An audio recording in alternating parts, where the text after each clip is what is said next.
Well, here we are backstage at Pointfest with Greek Fire. Hey! Gentlemen. Hi, Donny. So guys, how'd it go today?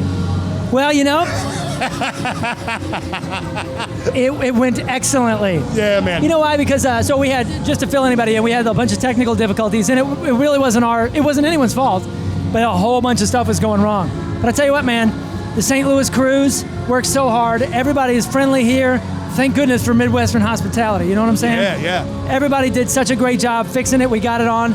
And honestly, it was a blessing in disguise because it gave a few more minutes for these seats to fill up. And boy, St. Louis was ready, man. Like it was such a good crowd. And opening the main stage can be very difficult. Yeah, man, that's tough. That's a gig that some people don't necessarily want. Yeah, me neither. And but you know, I do my part. Yeah. And we were like excited for the challenge because opening the main stage, you know, a lot of people, even when they're like ready for a show, you got to pace yourself a little bit. Yeah. 5 o'clock's a little early to be, you know, going wild. Yeah.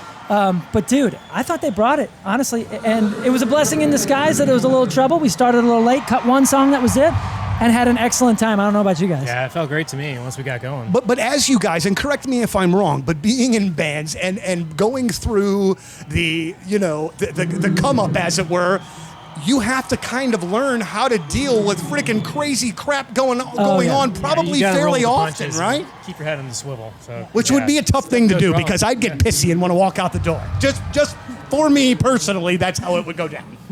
I think you handle it the best. Yeah, best thing to do that I've learned is just step back and focus on playing, keeping everything together in your own head, and then you can get to that point eventually where you get a little looser, but sometimes it can be pretty tough to center yourself when you're on a weird stage with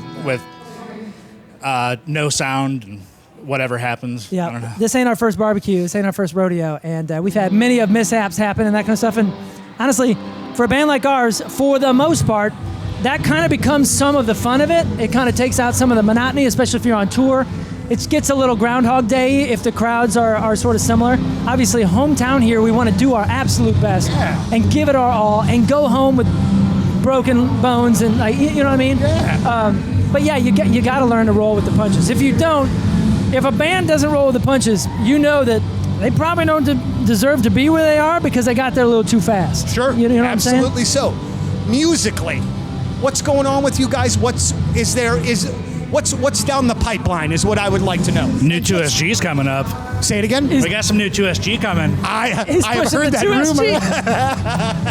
Hey, listen, it's all right to cross promote. Whatever we gotta do, man. Whatever we gotta do. We're gonna be opening for the 2SG really soon. And I mean, he's been busy with Cabo stuff. He's been busy with 2SG. We've been busy with Greek Fire stuff. We just did a new video for one of our favorite songs that we've ever self-produced and written. It's called Coming Alive. That video is live. So that'll be working itself into more sets. We have music that is done, that is either mixed or ready to get mixed. So we're kind of pacing ourselves and making sure we do it right. And we're not just putting music out to put out music. We want the support of stations and fans. And when it's like go time, we are ready for go time. Right. We are ready. We just waiting for the right time. Waiting for a few more pieces to be set. Hey, real quick, I want to ask this. This came to my mind as we were talking. Is there more pressure when you're playing at home? And I don't want to say less fun because I know it's fun. I don't mean it that way. But are you a little more like sort of locked in when it's at home, or is it more freewheeling, or how is that? That has changed over the years. For me, it used to be like way more fun back in the day, but also so much more stressful.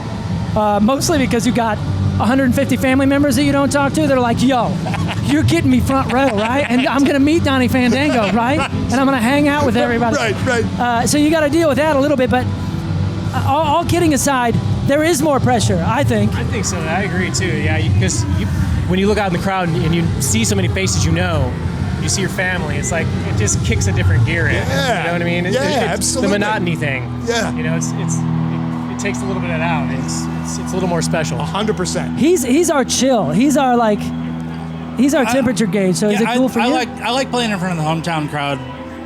It's a lot different than playing in front of other people because a lot of these people have seen us like 20 times, and you see those faces all the time, and you're just like, oh, hey, cool.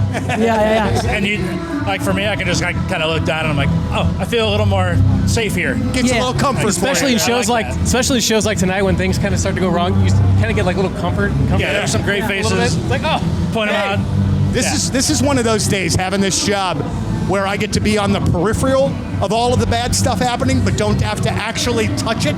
So I just get to like feel sorry for everybody else as they're going through it. You know what I mean? Knowing I can't help, but just trying to stay out of the way. Yeah, that's par for the course for any festival, really. But Pointfest always brings such a different tone to the mix because the crowd is so consistent. Other radio stations in other markets and other cities, they'll do their Pointfest, right? But it's kind of a different crowd each time because it's whatever band is coming. But we have die-hard Point fans because the station is so rock solid. And I know that I preach about that and I say that and it sounds like I'm a homer and I'm just saying it because they're paying me, which is true. But at the same time, no, truly, we have such diehards here because we have such a unique station in this city. And I hope people don't take that for granted and understand that Chicago doesn't have that. Denver doesn't have that anymore. Salt Lake City, even New York and LA don't have that anymore. Man. So when we play a show like Pointfest, yeah, it's comfortable because we're seeing familiar faces and all that, but these people have supported us for years, 11 years for this band now, or 12 years. So these people, they know the words better than I do, so I better deliver. And there is much more pressure, and I push harder, and I throw my voice out, and I pull my quads more for St. Louis than I do for other cities, for sure. So do you don't forget words, do you? Yes, every You show. do? Every show. Are You you do. kidding? That's a common You know how many thing. damn lyrics I've When are read? you going to get Better the question Michael? is, does he remember words? By the way, every one of these bands does that. Most of them have. I didn't mean to single you out that Oh, way. no, as no, that, no. As that you didn't. It's I only just him. remember the first time I saw REM and had Michael Stipe came out with a book like this. Yeah. And I couldn't believe the dude didn't know the words to REM songs that I knew. Yeah. So it was just That's true. just kind of a weird thing, you know? Yeah, no, it's for sure. And like the nice thing is technology has really helped out singers because there's what do you call those things? Teleprompters? Yeah, like, yeah. Like your favorite. They're called bands. iPads now. Yeah, yeah. Your favorite bands are using iPads or teleprompters that are kind of hidden in strategic places. Like everybody from. Well, maybe I shouldn't out those bands. but Yeah. Everybody, except for us, we don't have that kind of money yet. Not yet, anyway. Not Not yet, anyway. yet. No. By the way, can I borrow some money? No. okay. No, man, I love you to pieces, but we do the same job. That's true. Neither one of us make any money. Stop. Listen, guys, thank you so much for taking the time. I Thank know you. it's been a hectic day, but thank you for making time for us. We genuinely appreciate it, and you guys sounded great, as you always do. Thanks, brother. You do too. Thanks, You Donnie. look better than usual. I'm just sweaty, dude. I'm a mess. You look so sharp, dude. I'm New a- Jersey. I'm a It's New disaster. Jersey Day for Donnie. I'm a disaster. It's Greek Fire. We're backstage at Pointfest. Thank you, boys. Thank you.